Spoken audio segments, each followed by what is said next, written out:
Okay. Hello there. Good morning, good afternoon, good evening. Wherever it is you are joining us from, thank you so much for doing so. This is Living LTV Live, and my name is Benga Adebayo. It's my great pleasure to bring to you this special edition, this special show. Why did I say this edition is special? Because we are making this edition in memory of someone that is great and special to me. So let's get that.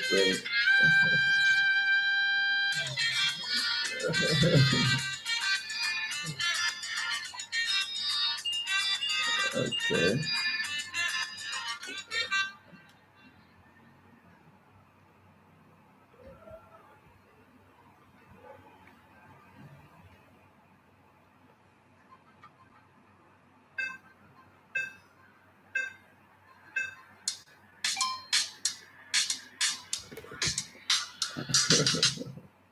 So many things to mute. Thank you for joining us. It's a pleasure to be here with us today. Like I was saying before the mosquito bite, today is a very, very special edition to me because it's done in the memory of someone that is special. That is special to me. I don't want to say was special to me because I still see him as being special to me, and that's the memory of my late brother Benjamin Oluwatosin Adebayo, whom we used to call BOA. BOA. Um, he passed on um, 5 years ago. 5 years ago, and I was thinking about it, and I said, "Wow, all time fives. It means 5 years already. 5 years already since he passed on." And the disease that we want to discuss today played a role in his short but very powerful and impactful life. A life that even till today we still see the impact of his beautiful life, and that's for me is a thing of comfort, is a thing of joy to remember him and to remember how he lived, how he, he coped with his condition and was still a blessing, a great blessing to many people. So we're looking at diabetes today, the diabetes mellitus to be precise, to be more precise, because when we say diabetes, there's another disease that we call that's called diabetes insipidus, but it's totally unrelated um, to diabetes mellitus, which is what we want to take a look at today. We're taking a look at the hidden costs and signs of diabetes mellitus. Diabetes is a deadly disease. It's a serious disease and it's a pretty common disease, very common disease. And the bad thing about this disease is that for many people, for quite a number of people, they have this disease and they don't know it, right? So their first presentation may be with a complication, right? Can be that this disease has caused problems in their body, in their system, and they just come and lo and below, somebody tells them, "Uncle, auntie, you have you have diabetes," and the person is saying, "Whoa, I don't. Well, really, you don't mean it," with a complication. Before we go too far ahead, as is our custom, I'd like you to just go ahead and invite someone. Please share the link of this episode with a friend. Let people know that we are live. Um, if you have not yet subscribed to this channel, please go right ahead and do so. Subscribe to this channel and give us a comment, give us a like, and we'll be grateful that you've done that. So we're taking a look at diabetes. So what is diabetes? Who can we say has diabetes? How does it happen? Is there something that you can do that will protect you and your loved ones with diabetes? Yeah, great. If those are questions that you have in your mind, you have come to the right place to find an answer to those questions. So first and foremost, what is diabetes? Diabetes is a disorder of blood sugar, right? It's a metabolic disorder um, that just concerns how your body manages sugar. So you have what we call hyperglycemia. That's simple. Don't mind that big English. What that big English simply means is that the blood sugar level is high, right? The level of sugar, the dissolved quantity of sugar in in your blood is high. No matter what you eat, how you eat, what you eat, the body keeps the blood sugar range within a narrow limit. If it's lower than a certain limit, 2.5 millimoles per liter, the body is going to try to jack it up, right? It's going to push it up so that it falls within that range.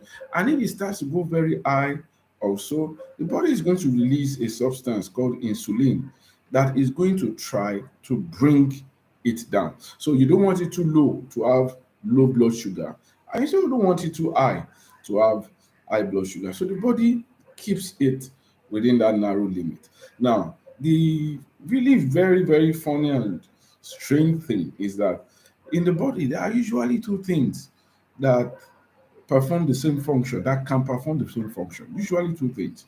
One hormone can do this. There are various pathways to achieve the same effect, but not blood sugar. For blood sugar, there is only one hormone that can take one substance that can take sugar from the blood and push it into the cells, right? That only the substance insulin.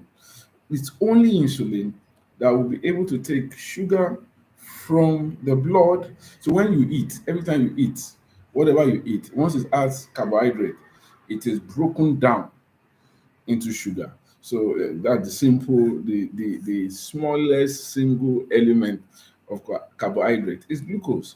So whether it's pounded yam you like, or whether it's cassava you like, or even in your food that we say is protein, even beans has a lot of, but not a lot, that's a decent amount of carbohydrate. So whatever it is that you are eating, once it's carbohydrate, once either it's a simple sugar or a complex sugar, once you take it and it needs to break it, the complex will need to be broken.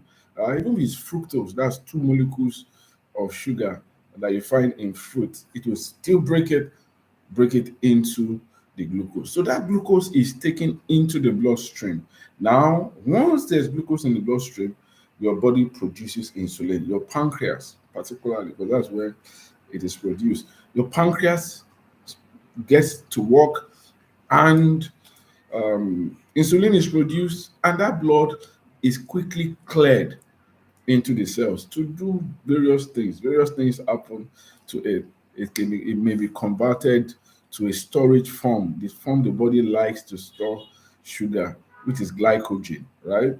That's that substance. I think I'm going rather technical today.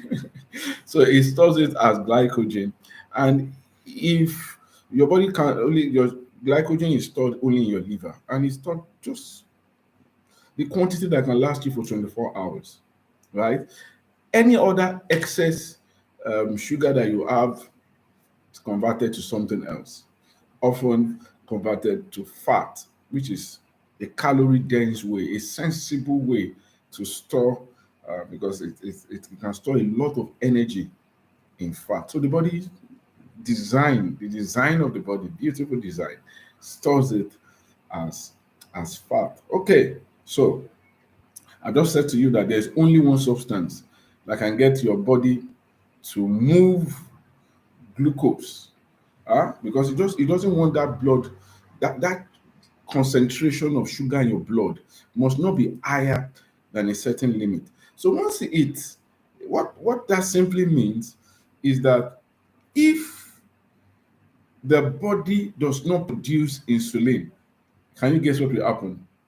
Yes, there's no marks for that because it's obvious. What is obviously going to happen is your blood sugar is going to be very high, really going to be very high, right? Once that, because there's no, that substance that drives it into the cell, it's not there. The cleaner is not there. If you have an office and you don't have a cleaner, it's going to get dirty, right? If you have work and nobody is there to do the work, what's going to happen? The work is going to go undone. So if insulin is not available, right? If it is not available, to push, that's the word, to push, to facilitate movement of blood sugar from the blood into the cells, for it into the factory of the cells, for it to be dealt with, then they're going to have high blood sugar. And once there's high blood sugar, what do you have? Diabetes. High blood sugar, diabetes. Now, let's assume that there is now insulin. Insulin is available, it's there. But guess what? The body is not responding to insulin. What's also going to happen? It's high blood sugar. So even if it is there, and for one reason or the other, the body just refuses to answer it.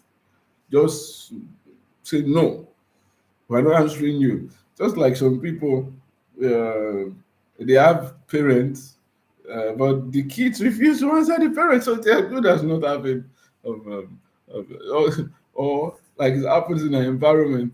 There are traffic lights, right? There are traffic lights, but despite the fact that there are traffic lights, you still now need a policeman or a traffic warden at the junction to still control people. People are not responding, they are not paying attention to the traffic light, and because there are no consequences. There are no consequences to disobeying unless you are caught, right? So in this environment, that's what you see. So there are traffic lights. The traffic light says move. The traffic light says stop. But if you pay no attention to the traffic light, that's so it's not there. So exactly the story. If insulin is there and it's telling the cell, do this, take this sugar, and the cell is saying, no, I'm not taking you. So it's going to be as if there's no insulin. So you now also have high blood sugar, and every time you have high blood sugar, what do you have? Diabetes. Every time there's high blood sugar, there's diabetes. And so to speak, I've told you the two types of diabetes that we have, right? We have what we call type 1 diabetes, and we have type 2 diabetes. These are the major types. There's a third one that we like to talk about.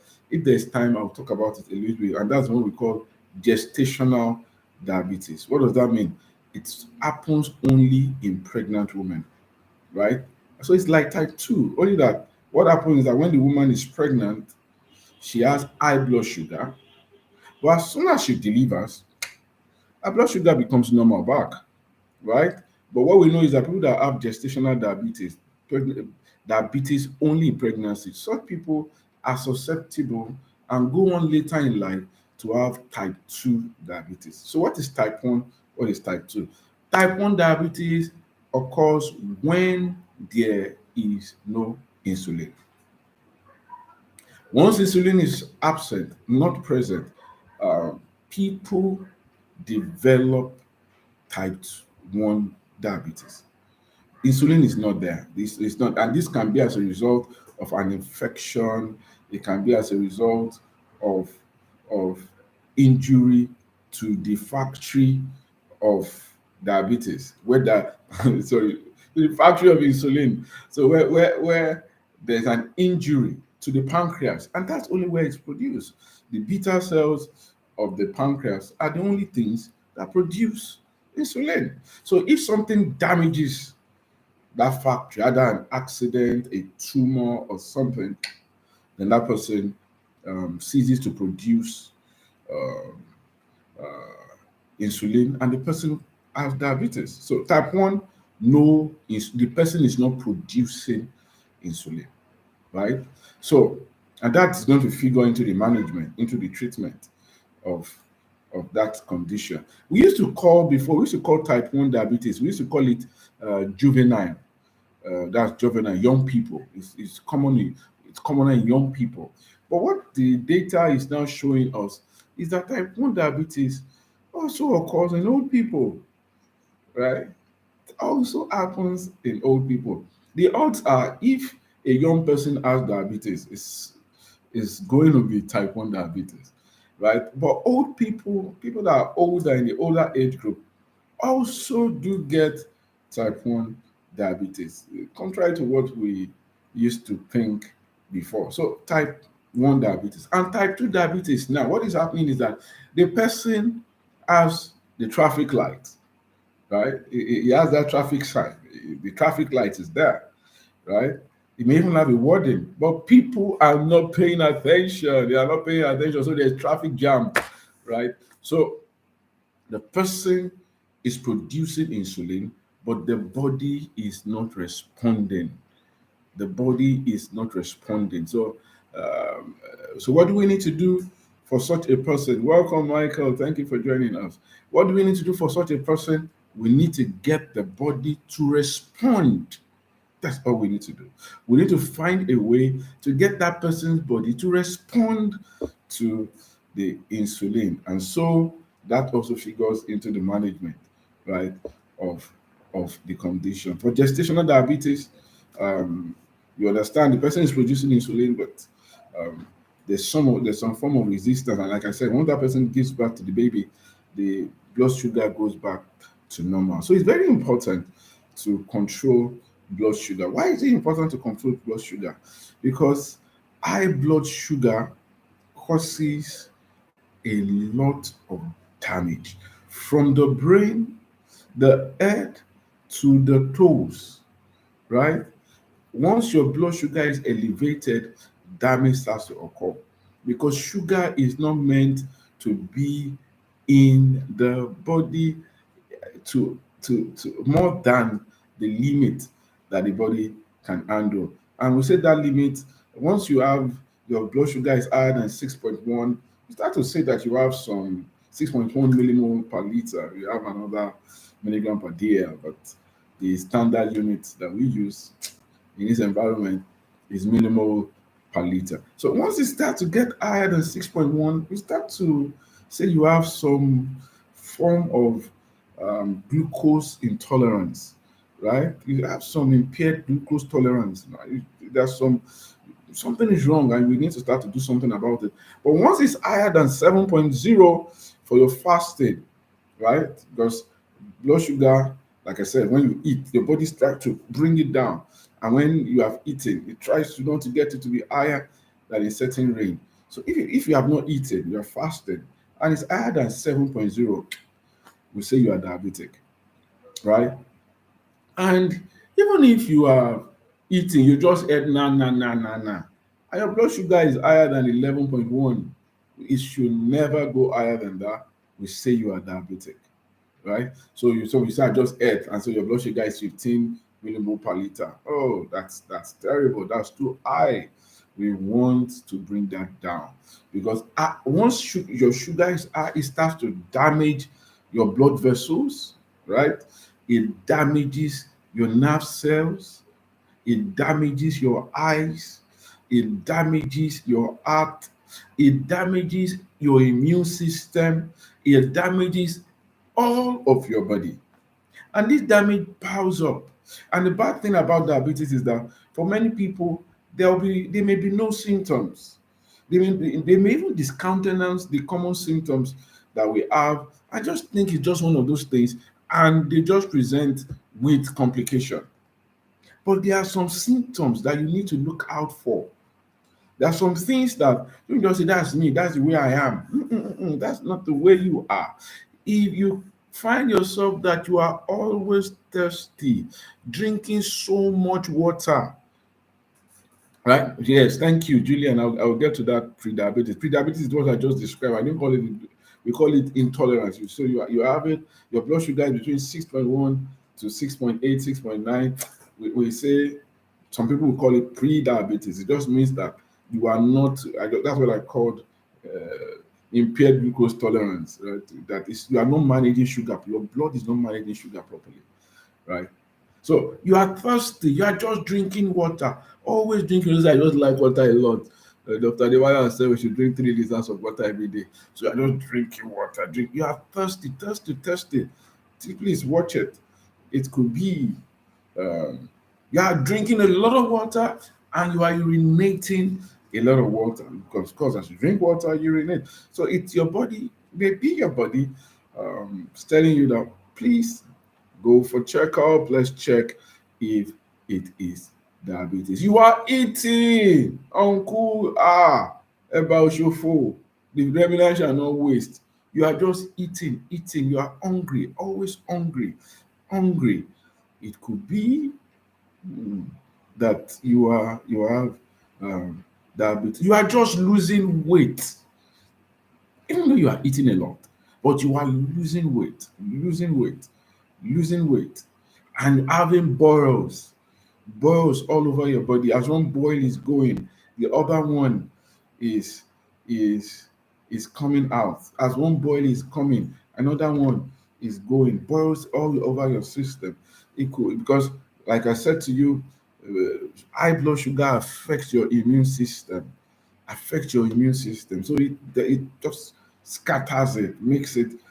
So boils is one of the things, right? So one infection after another, just infection, having one infection after another, it could be a sign of diabetes. You're having what you paresthesia, what the Yoruba people call paja paja, or the English we call pins and needles. You're just having funny sensations in your hands, in your legs, right? They're just feeling somehow, that could be a sign of diabetes. You have some blurry vision. You're just suddenly your eyes, because diabetes damages the eye, damages the retina, damages the lens, right? Cause all kind yama yama problem.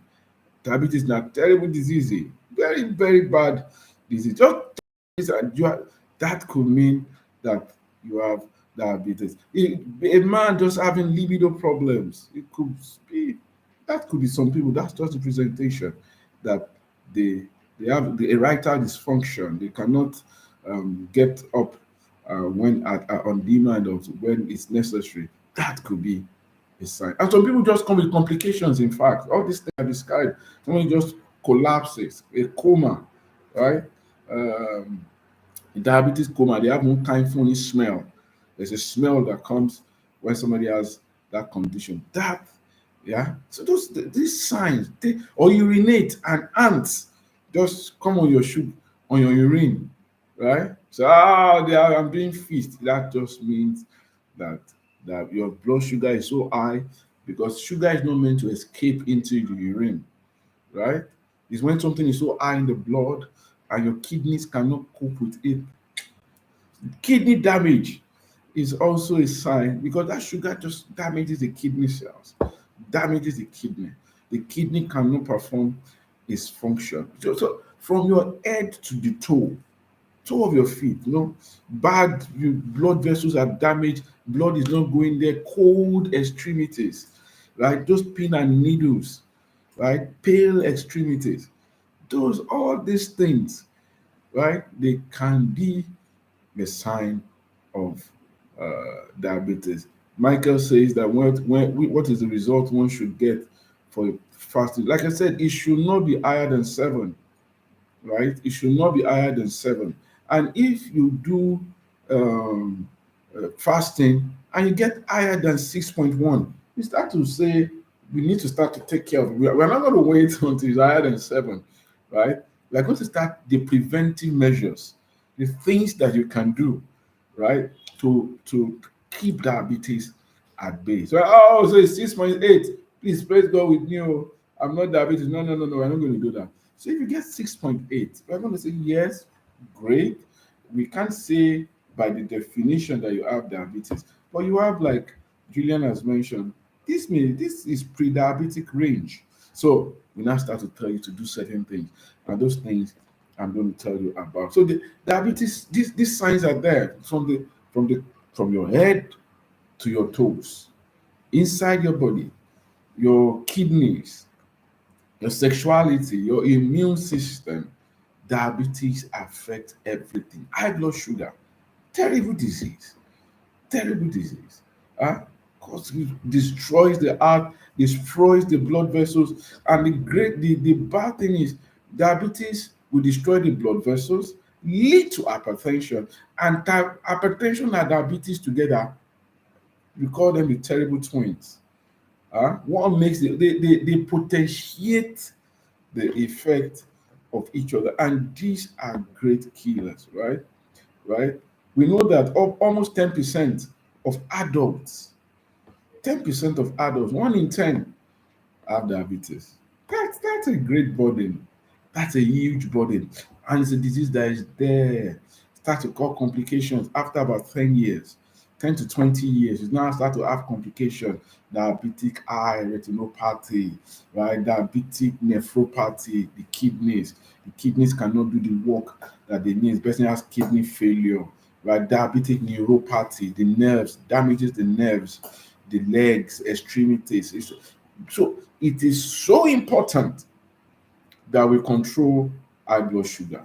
There, if you have a diagnosis of diabetes, the good news is that it can be controlled. That's the good news. The bad news is that there is no cure at this time, right?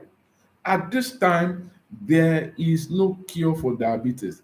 So remember, I said good news, bad news. The good news is that you can manage it. There are fantastic people in the world that have lived with diabetes for 30 years, 40 years. You see them, you will not know because they are controlling their blood sugar. Once you control it, you're good as new. The bad news, however, is that there is no cure. Don't let somebody deceive you that if you take this app, if you take this thing, if you drink this, if you that you'll be cured and then you can do anything you like. No, no, no, no, no, no, no. It's not so. And the management, part of the good news is that the management, especially for the pre-diabetic, it's not medicines.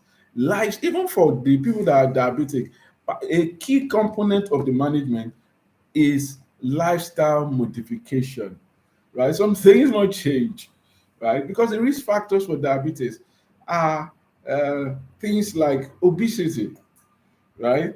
Getting big man, you're a big man. It's a risk factor for diabetes, right? Your lifestyle, sedentary lifestyle, that makes you now to be obese, it's a risk factor.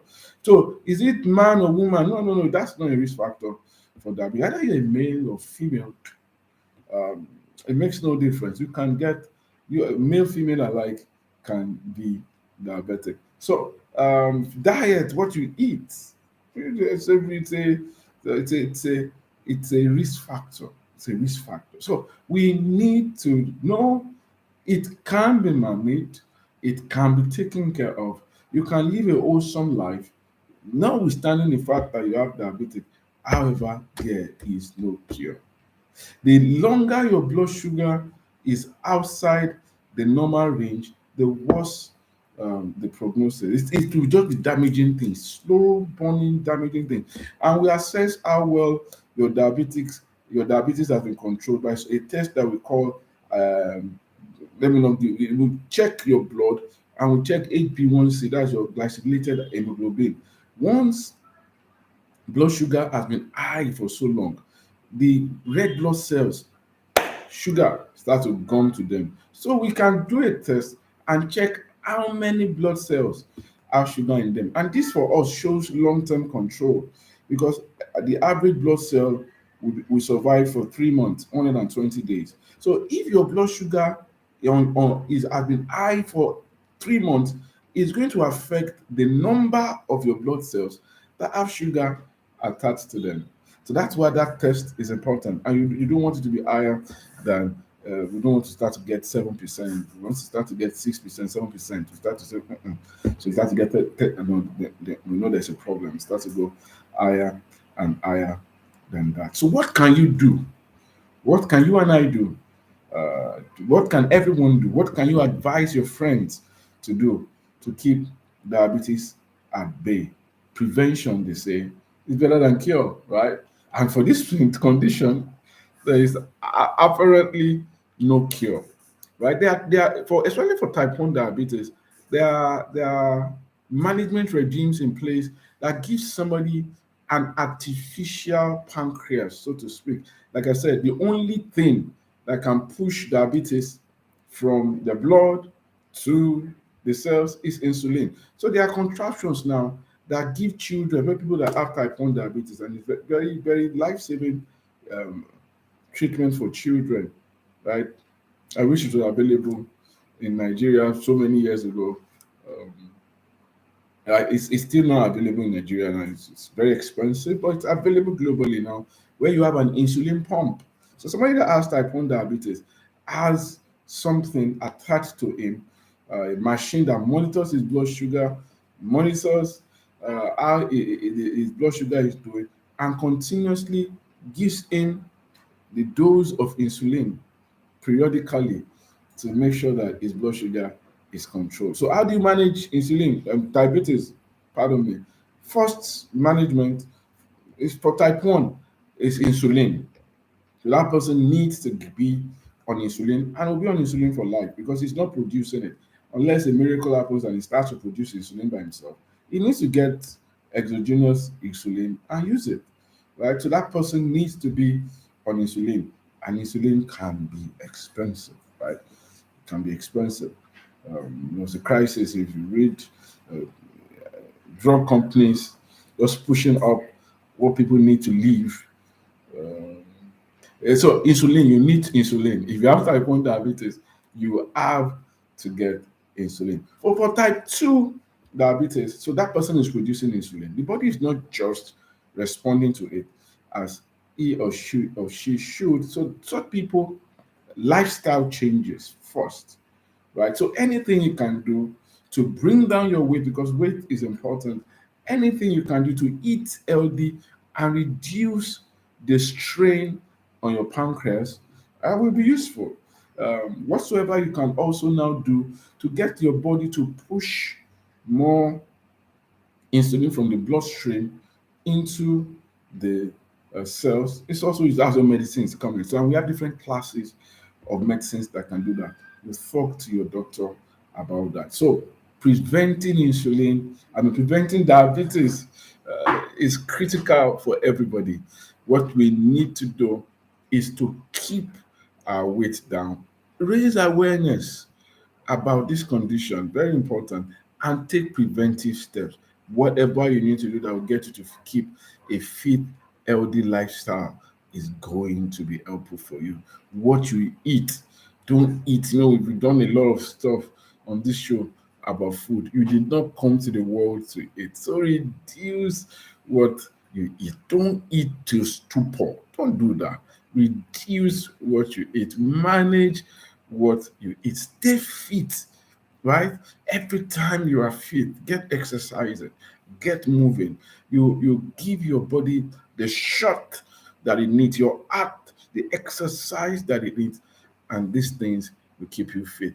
Eat nutritiously, eat vegetables, add greens, reduce simple sugars in your food, and all these things will be helpful. So we've taken, yeah, and then of course, what Living Health TV, it will help you. I love all the things that you can do to keep a healthy lifestyle and do and stay healthy. We discuss those things on the show, and we are yet still discuss them on the show. So I'll be happy to take our questions now. You have any question about DM, about diabetes, um, diabetes mellitus, uh, please go ahead and ask. And if you're just joining us, like I said at the beginning of the show, this show is a special one for me because I'm doing it in dedication and in memory of my brother who passed on 5 years ago. And this disease was a huge part of his life uh, since he was a kid. Uh, and I'm grateful to God for the great life that he lived. Right. So questions, right? Any question, comment, contributions, I'll be happy to take them. Right.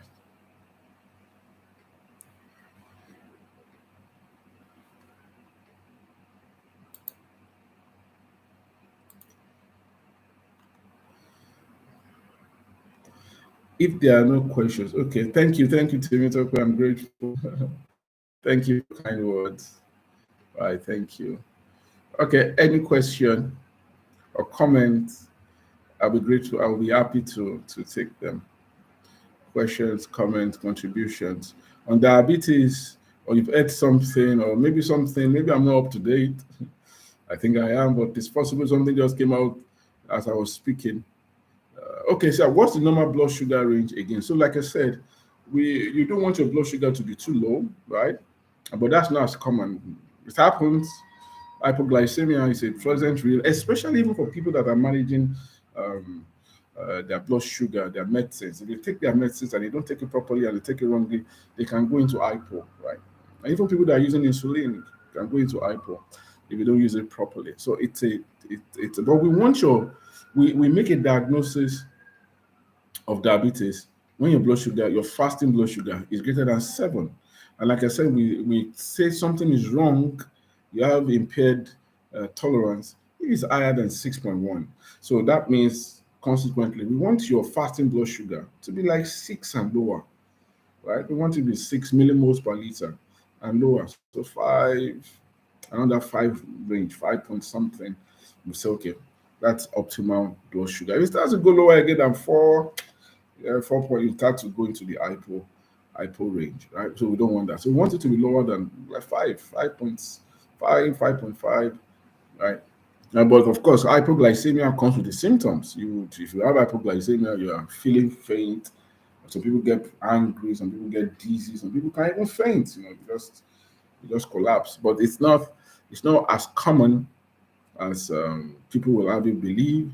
And of course, a normal adult should not go into hypoglycemia. So yeah, if you're having hypoglycemia, you need to find out what's happening, what's causing this, and treat it. But hyperglycemia, which is diabetes, is more of a concern, clinical concern for us and the world. But hypoglycemia is real, it's that, but that's not what we're here to talk about today. Okay? Any other question?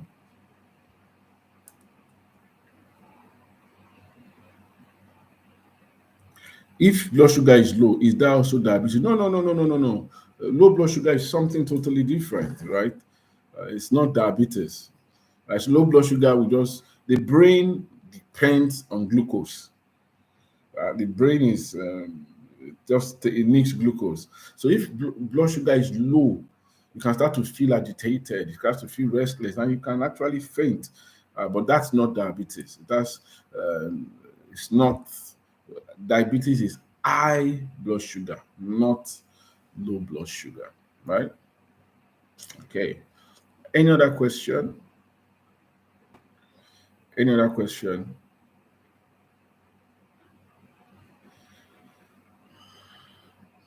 Okay. In the absence of any other question, I want to say a big thank you to everyone that has joined us today. I'd like to make a personal request from you. If you have not subscribed, please subscribe. I also like everyone that's taking time to join us today to please share this on their DPs, WhatsApp statuses, your Facebook page. Let people learn. If we all learn better, the better we learn, the better we are, the better we live. Like we say, like area say, life get duplicate. Thank you so much. Have a beautiful weekend ahead. God bless you.